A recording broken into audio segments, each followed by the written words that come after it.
Hi students, KD सैनिक classes में आपका स्वागत है। तो मैं आशा करता हूँ सभी अच्छे होंगे। तो पिछली वीडियो में हमने जान लिया था बेटे मोल कॉन्सेप्ट के बारे में। तो मैंने वहाँ पर कुछ न्यूमेरिकल्स भी आपको कराए थे, तो आपने वहाँ से न्यूमेरिकल कर लिए होंगे। तो बेटे आज की वीडियो में हम लोग जानने वाले हैं प्रतिशत संगठन के बारे में। तो आज का टॉपिक होगा हमारा परसेंटेज कंपोजिशन। ठीक है, यहाँ पर एक क्वेश्चन बन जाता है, बहुत इजी सा क्वेश्चन होता है, लेकिन ज़्यादा कुछ ना करके मैं डायरेक्ट यहाँ पर फॉर्मूले का जिक्र करूँगा। यदि हमें किसी तत्व का द्रव्यमान प्रतिशत निकालना है तो तत्व की प्रतिशतता जो होती है तत्व का द्रव्यमान गुना 100 / यौगिक का मोलर द्रव्यमान, ये वाला फॉर्मूला हम लगाएंगे। यदि किसी भी तत्व की प्रतिशत मात्रा हमें निकालनी है तो तत्व के द्रव्यमान को 100 से गुना करेंगे और उसके मोलर द्रव्यमान से उसको भाग दे देंगे। जैसे कि मान लो कैल्शियम कार्बोनेट के बारे में, इसको कॉमन कहें तो ये चौक होता है। क्या होता है भैया? चौक होता है। अगर इसका सूत्र हम जानें तो हमने कहा इसमें कैल्शियम की प्रतिशत मात्रा बताइए, आई मीन कितने % इसमें कैल्शियम है। ठीक है, तो सबसे पहले हमें क्या करना है, कैल्शियम की प्रतिशत मात्रा बराबर कैल्शियम का द्रव्यमान कितना होता है, 40 होता है, अपॉन कैल्शियम कार्बोनेट का निकाल लेंगे। कैसे निकालते हैं बताइए? Ca का 40 होता है प्लस कार्बन का 12 होता है प्लस 3 × O का 16 होता है, 40 + 12 + 48 ऐड करेंगे टोटल तो हमारा कितना आ जाएगा, 100 आ जाएगा। ठीक है बेटा, कितना आ जाएगा, 100। अब चलिए कॉमन क्या है हमारा, 40, मूल द्रव्यमान कितना आ गया हमारा, 100 × 100, 100 से 100 कैंसिल, तो मैं कह सकता हूँ यहाँ पर कैल्शियम कितना होगा, 40% होगा। ठीक है बेटे, चलिए इस प्रकार से हम लोग क्या कर सकते हैं, परसेंटेज याद कर सकते हैं। यदि मान लो सपोज करो वो कहने लगे हमारे पास सूत्र है यूरिया NH2CO, NH2 में किसकी प्रतिशत मात्रा पूछता है, वो नाइट्रोजन की प्रतिशत मात्रा पूछता है। तो हमें क्या करना होगा, यहाँ पर कितने एटम हैं नाइट्रोजन के, 2 हैं। तो कॉमन नाइट्रोजन की प्रतिशत मात्रा इक्वल टू 2 × नाइट्रोजन का परमाणु द्रव्यमान कितना होता है, 14 होता है, अपॉन पूरे यूरिया का जो परमाणु द्रव्यमान निकालोगे आप तो निकाल कर देख सकते हैं, 14 + 2 × 1 + 12 + 16 + 14 फिर 2 × 1 इक्वल टू 60 आएगा। कितना आएगा भैया, 60 आएगा। चलिए तो 2 × 14 अपॉन 60 × 100, तो हमारे पास बटे 30, 0 से कैंसिल हो जाएगी। ठीक है बेटा, 3 × 4 = 12, 3 × 6 = 18, 6% तो कितनी आ जाएगी भैया, यूरिया में जो नाइट्रोजन होती है हमारी 46.66% होती है। ठीक है, ये कॉमन हो गया। तो इस प्रकार से हम क्या निकालते हैं बेटे, तत्व की प्रतिशत मात्रा। तो आप लोग कैलकुलेट कर सकते हैं। एक बात और भी याद रखेंगे, लाइक दिस, यदि हम मान लें कैल्शियम ऑक्साइड की बात करें, इनमें जो है प्रत्येक तत्व की ऑक्सीजन संख्या जब निकालोगे आप, निकालने के बाद जब ऐड करोगे प्रत्येक तत्व की प्रतिशत मात्रा को ऐड करने पर 100 आना चाहिए। ठीक है, ये ध्यान रखना। चलिए नेक्स्ट, अगला टर्म्स हमारा आता है मूल अनुपाती सूत्र। इम्पेरिकल फॉर्मूला क्या होता है बेटे, तो कॉमन सी बात है, किसी यौगिक का वह सरल से सरल सूत्र जो यौगिक में उपस्थित सभी तत्वों के परमाणु के अनुपात को प्रदर्शित करता है, यौगिक का मूल अनुपाती सूत्र कहलाता है। कैसे, मैं अगर आपसे के सामने ग्लूकोज की बात करूं, ग्लूकोज का जो आणविक सूत्र होता है C6H12O6 होता है। ठीक है बेटा, ये आणविक सूत्र होता है, लेकिन इसमें एक अंक कॉमन है 6 12 6। अगर मैं 6 से सारे को डिवाइड करूँ तो मेरा आ जाएगा CH2O। कॉमन क्या है, अब ये क्या है, मेरा मूल अनुपाती, सरल से सरल, मतलब 6 से मैंने सारे को डिवाइड किया है तो मेरा 6 1 बाई 12 2 बार और 6 1 बार। तो कुल मिला के बात यह है कि मैं अब इसे किसी अंक से डिवाइड करना चाहूँ या भाग देना चाहूँ तो ये नहीं कटेगा, तो इसका मतलब ये क्या है, सरलतम रूप है, तो इसलिए क्या कहलाएगा हमारा इसका मूल अनुपाती सूत्र कहलाएगा। एम्पेरिकल फॉर्मूला क्या कहलाएगा भैया, मूलानुपाती सूत्र। ठीक है, चलिए किसका है ये, ग्लूकोज का। नेक्स्ट चलते हैं, आणविक सूत्र क्या होता है बेटे, मोलिकुलर फॉर्मूला। तो किसी यौगिक का अणुसूत्र उस यौगिक के एक अणु में उपस्थित सभी परमाणुओं की संख्या को क्या करता है, प्रदर्शित करता है। मान लो वही C6H12O6, ठीक है बेटा, तो ये क्या कहलाएगा हमारा, आणविक सूत्र कहलाएगा। ठीक है, तो इसमें 6 कार्बन परमाणु हैं, 12 हाइड्रोजन परमाणु हैं और 6 ही ऑक्सीजन परमाणु हैं। तो क्या बता रहा है, ये सभी परमाणु के बारे में बता रहा है। ओके, तो आणविक सूत्र का फॉर्मूला जो होता है वो क्या होता है बेटे, आणविक सूत्र बराबर होता है N इंटू मूलानुपाती सूत्र। ठीक है, ध्यान रखेंगे। अब N क्या होता है ये भी ध्यान रख कर चलेंगे हम। तो अगर हमें कहीं N की ज़रूरत पड़ जाए, इस पर एक न्यूमेरिकल है, ठीक है, बड़ा न्यूमेरिकल है, उसको समझ के चलेंगे। तो N बराबर जो होता है हमारा क्या होता है बेटे, आणविक सूत्र बटे क्या होता है, मूलानुपाती सूत्र द्रव्यमान। ठीक है, चलिए जैसे ही हम इसका क्वेश्चन करेंगे तभी हमारा क्लियर होगा। लेकिन एक बात और भी याद रखेंगे, कभी कभी N बराबर आ जाता है 2 गुना वाष्प घनत्व, ठीक है बेटा, अपॉन मूलानुपाती सूत्र द्रव्यमान। ठीक है बेटा, ये क्लियर याद रखेंगे, इस वाले फॉर्मूले को भी यूज कर लिया जाता है। ओके, चलो भाई समझ लेते हैं एक न्यूमेरिकल। ठीक है, तो अच्छे से समझ के चलेंगे बेटे, ये न्यूमेरिकल थोड़ा सा लेंथी होता है। ठीक है, तो इससे घबराएंगे नहीं, तो मैं जो इसे समझा के चलूँगा उसी तरीके से आपको समझना है। ठीक है, आपकी एनसीईआरटी जो बुक होती है उसमें जो सॉल्यूशन दिया है थोड़ा अजीब और गरीब है, वो कम समझ में आता है। तो यहाँ से मैं जिस तरीके से मैं आपको बताऊंगा ऐसे ही आपको ये क्वेश्चन सोल्व करना है। ठीक है, क्वेश्चन क्या कह रहा है, एक कार्बनिक यौगिक का द्रव्यमान प्रतिशत इस प्रकार है जिसमें कार्बन 57.8%, हाइड्रोजन 3.6% और शेष ऑक्सीजन है। ठीक है बेटा, यौगिक का वाष्प घनत्व 83 है, कार्बनिक यौगिक का आणविक सूत्र ज्ञात करो। ठीक है बेटा, तो जब तक हम मूल अनुपाती सूत्र नहीं ज्ञात कर लेंगे तब तक हम आणविक सूत्र ज्ञात नहीं कर सकते। ठीक है, दूसरी बात, एक बात और भी ध्यान रखेंगे बेटे, जो हमारी परसेंटेज मात्रा होती है, अगर हमारे पास 2 तत्व दिए हैं और इनकी परसेंट जो है हमारी ऐड करने पर अगर 100 आ रही है तो ठीक है, अगर 100 नहीं आ रही है तो इसका मतलब तीसरा तत्व है।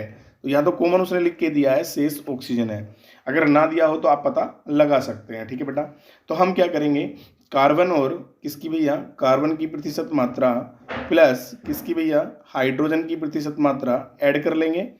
ऐड करने के बाद इसको किस में से भैया, 100 में से क्या कर देंगे, माइनस कर देंगे। तो इस प्रकार से हमारी किसकी निकल आएगी भैया, ऑक्सीजन की प्रतिशत मात्रा निकल आएगी। कंफर्म हो गया।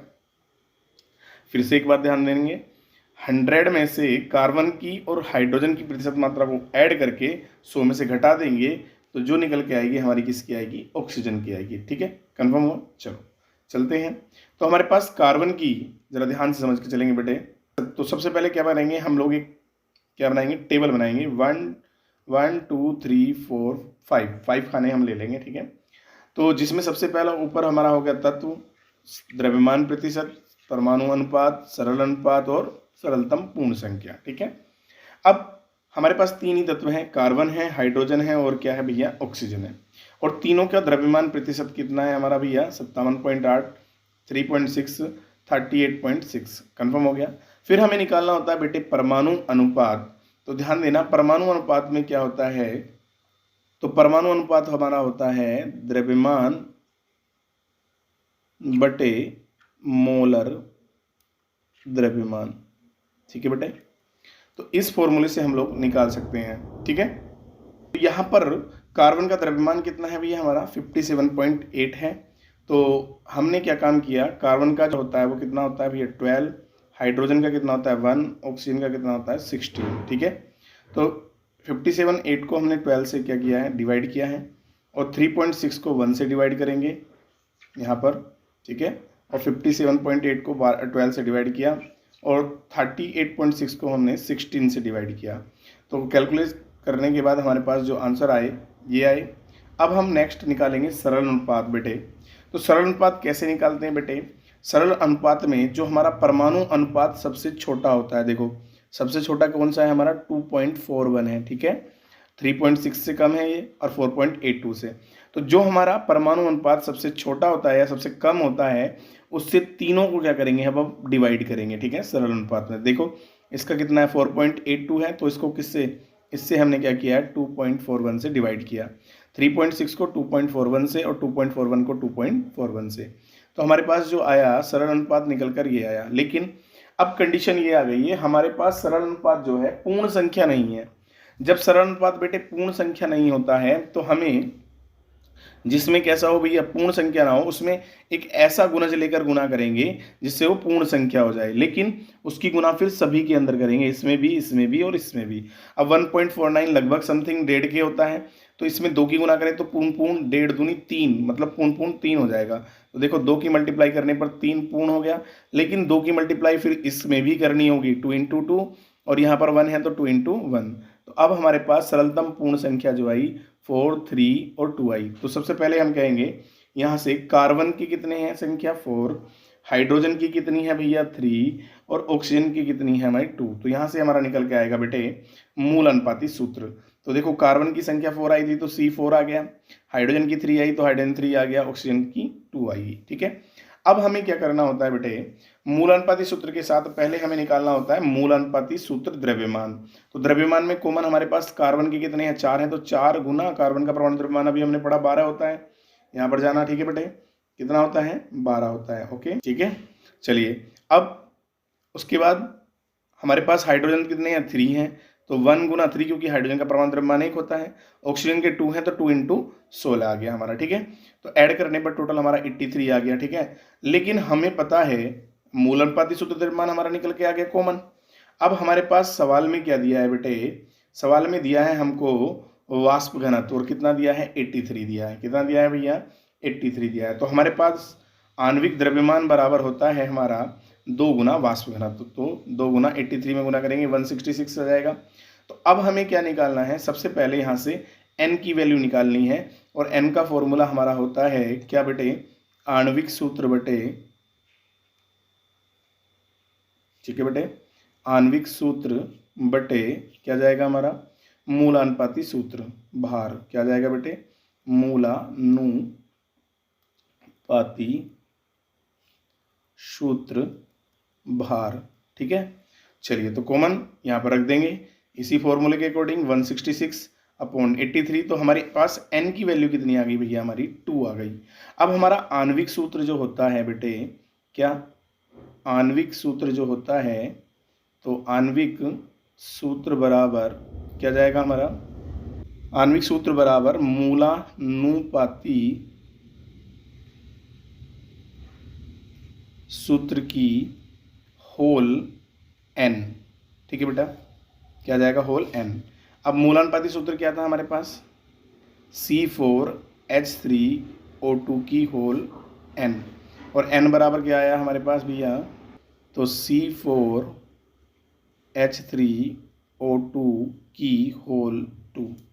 तो हमारे पास कॉमन अणुसूत्र आ गया C भाई 4 की तरह मल्टीप्लाई होगी तो कितना हो जाएगा 8, H का 6, O का 4, ठीक है बेटा, ये हमारा क्या जाएगा मूल अनुपाती सूत्र आ जाएगा, ठीक है। तो मैं आशा करता हूँ सबको समझ में आया होगा। चलिए नेक्स्ट क्वेश्चन आपकी ही बुक का है NCERT का। एक यौगिक में 4.07% हाइड्रोजन है, 24.27% कार्बन है और 71.65% क्लोरीन है। तो यौगिक का मोलर द्रव्यमान 98.96 है। तो यौगिक के मूलानुपाती सूत्र और आणविक सूत्र की गणना करनी है, ठीक है बेटे। तो कॉमन वही फंडा लगाएंगे हम लोग, तत्व लेंगे, द्रव्यमान प्रतिशत, परमाणु अनुपात, सरल अनुपात और सरल पूर्ण संख्या। आप लोग चाहो तो यहाँ पर परमाणु द्रव्यमान का क्या ले सकते हो, कॉलम ले सकते हो चाहो तो, लेकिन ऐसे ही हमें पता होता है तो हम ऐसे लिख सकते हैं 35.5, ठीक है। चलिए अब द्रव्यमान प्रतिशत हाइड्रोजन का कितना है 4.07, 24.27 और 71.65, ठीक है। तो वही परमाणु अनुपात कैसे निकालेंगे हम लोग, उसकी परमाणु द्रव्यमान से क्या करते रहेंगे, डिवाइड करते रहेंगे। तो यहाँ पर हमने क्या किया 4.7 को 1 से डिवाइड किया, 24.27 को 12 से और 71.65 को 35.5 से, ठीक है। तो हमारे पास जो परमाणु अनुपात आया निकल के वो 4.07, 2.02, 2.02। अब हमें निकालना है सरल अनुपात। तो सरल अनुपात का फंडा वही होता है जो परमाणु अनुपात सबसे छोटा होता है। तो दोनों की वैल्यू सेम है और ये सबसे कम भी है। तो अब क्या करेंगे, इनमें से ही क्या करते रहेंगे, सबको डिवाइड करते रहेंगे। पहले वाले को किया हमने तो कितना आया 2, और इसको 1 1 ही आएगा क्योंकि सेम संख्या से डिवाइड कर रहे हैं। तो सरल पूर्ण संख्या हमारे पास 2 1 1 1 आई। ठीक है, तो यहाँ से मूल अनुपाती सूत्र क्या बनेगा बेटे, हमारा यौगिक का मूल अनुपाती सूत्र बनेगा भाई, कार्बन की संख्या कितनी निकल के आई थी हमारे पास 2, तो कार्बन की संख्या कितनी निकली हमारे पास, सॉरी कार्बन की संख्या कितनी निकली हमारे पास 1, हाइड्रोजन की संख्या कितनी आई निकल के हमारे पास 2, और क्लोरीन की संख्या कितनी आई 1। तो ये हमारा आ गया मूलानुपाती सूत्र। अब मूलानुपाती सूत्र का जो द्रव्यमान निकल के आएगा वो कितना आएगा बेटे, कैलकुलेट कर सकते हैं। कार्बन का 12, 2 गुना हाइड्रोजन का 1, Cl का 35.5 रखने पर हमारा आया 49.5। अब हमारे पास जो आणविक द्रव्यमान दे रखा है यहाँ पर, कितना दे रखा है 98.96 दे रखा है। तो अब हमें यहाँ से किसकी वैल्यू निकालनी है भैया, n की। तो 98.96 को हमने 49.5 से भाग दिया तो हमारे पास n बराबर कितना 2 आ गया। और हमें पता है आणविक सूत्र बराबर क्या होता है, मूलानुपाती सूत्र की होल n का मान 2 आया है। तो C के कितने हो जाएंगे हमारे पास 2, H के 4, Cl के 2। तो इस प्रकार से हम क्वेश्चन सोल्व कर सकते हैं। ठीक।